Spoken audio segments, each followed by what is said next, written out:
Hello and welcome back to the garage. In today's video, we're going to wrap up an old project and introduce something new.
So,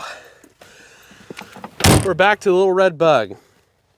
A few videos ago, before the Chevy and before the Baja bug, we were working on this little red bug. I think we drove it around, had some fun with it, but it had a horrendous misfire, and I believe we fixed that.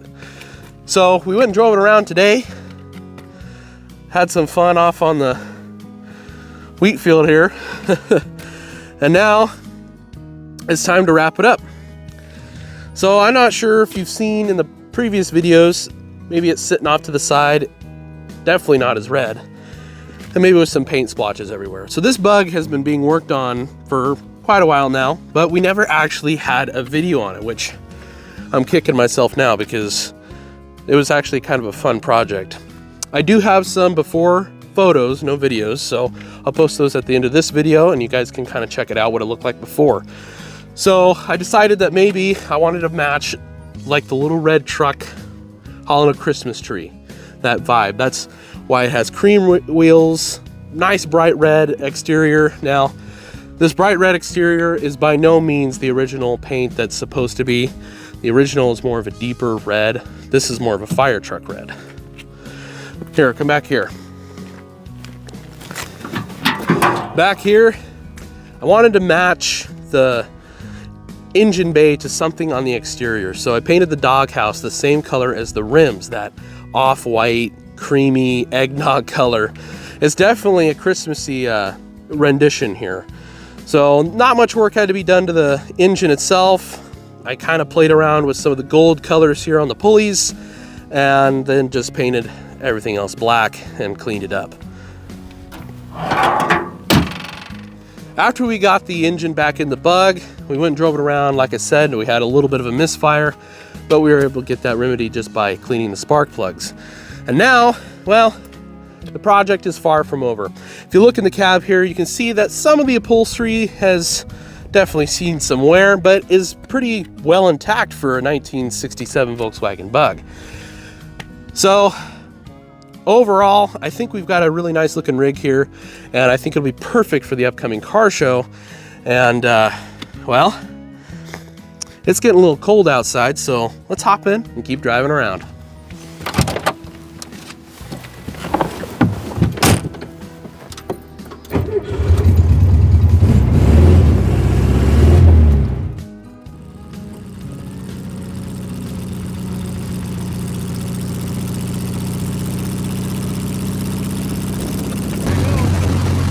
Coming in at speed here on this corner, you can see that the Volkswagen Bug is no stranger to cornering. Makes me wonder where Porsche got their idea from. Well, let's slow her down and head into town. Well, I think we got ourselves a nice little running car here. Well, I think I'm gonna go ahead and head back, so I'll see you guys back at the garage.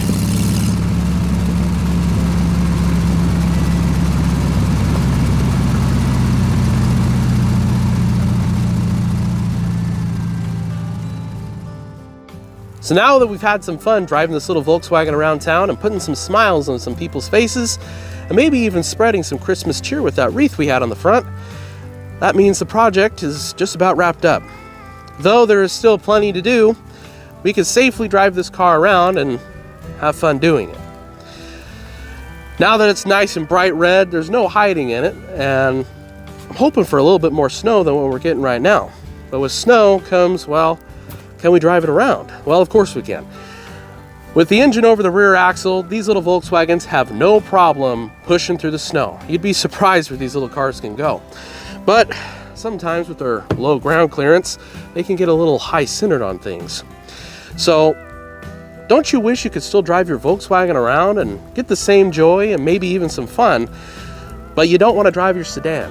You don't want to take your sedan out and get stuck? Well, Volkswagen had the answer back in 1939, and they created something quite peculiar. A thing that we just didn't know what it was. So, well, that's what we called it. The Thing.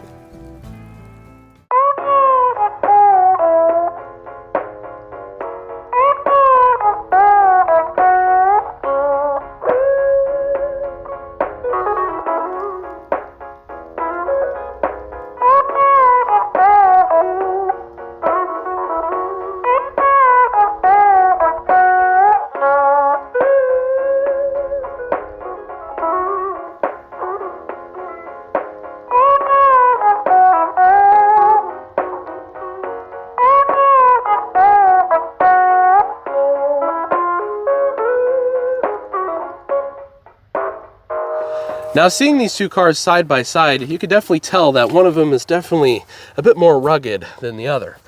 But there's really not much difference between the two, aside from this one's got bigger tires and a little higher off the ground, and this one's a bit designed for highway speeds. But really, they're both a Volkswagen Bug. There's no difference between the two, aside from their body or maybe some of their interior comforts. But when it comes down to the running gear, their engines and transmissions are relatively the same. Both of these cars' powerhouses are still boxer engines, air-cooled, but this one's is a 1600 and this one here is a 1500.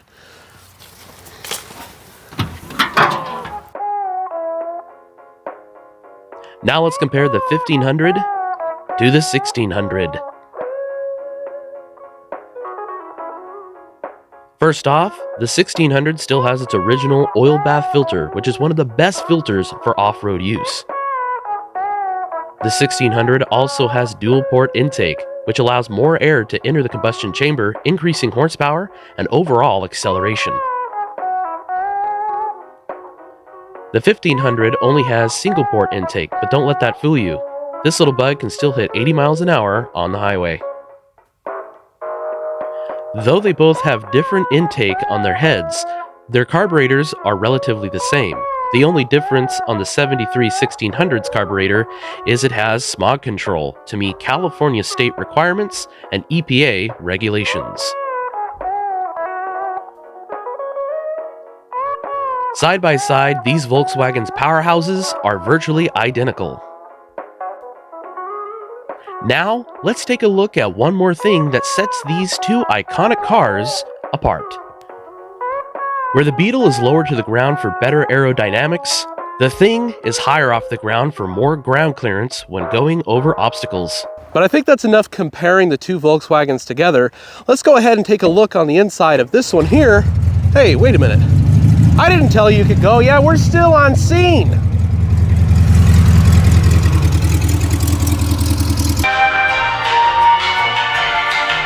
Well, it seems Red got upset that she wasn't going to be the center of attention anymore, but that'll be okay. She'll get over it.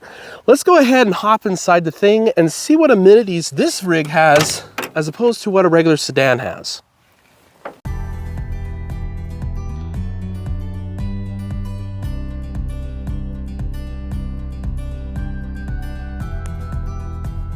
What the Thing lacks in comfort and amenities, it makes up for in sheer rugged style. No, that's not a carpeted floor, that's a vinyl floor, perfect for repelling dust and mud. Complementing its off-road rugged charm is a roll cage, stock from the factory.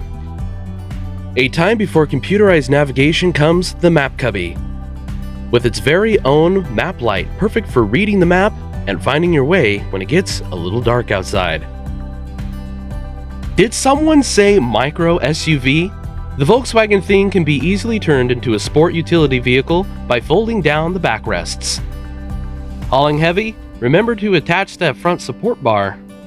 It doesn't take a team of German scientists to fold down the backrests on a Thing. All you have to do is pull out this lever on either side of the seats.